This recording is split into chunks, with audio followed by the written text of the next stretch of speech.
Hello guys, I need to massage my neck because last night my neck is a little, I think I have a stiff neck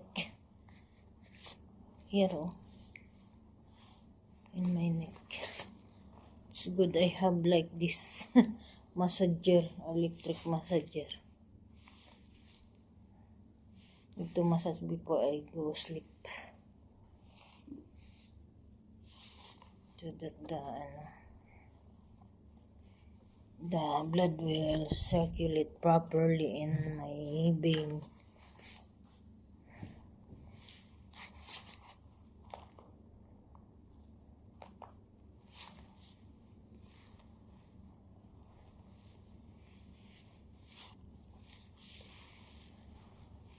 It's like a stone rolling around in my back. Because in the massage salon, it's expensive also when we go to the massage salon. Expensive the massage, 1 hour massage, so expensive.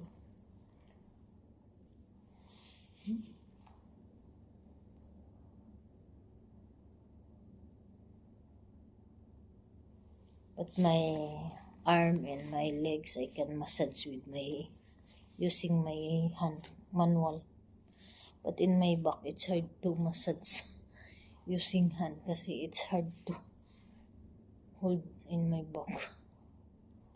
See, I need to have like this to massage my back. But the arm can be manual only in my legs.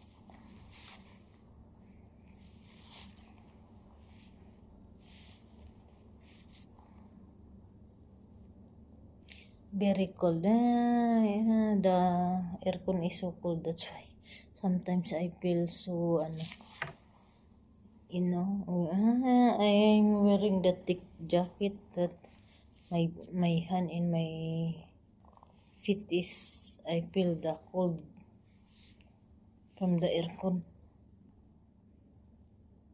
That's why I'm using the thick blanket.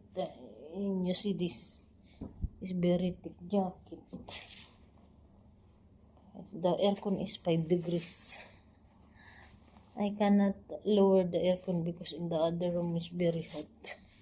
They complain that the weather is so hot. They cannot sleep properly because the room is became very hot. The temperature.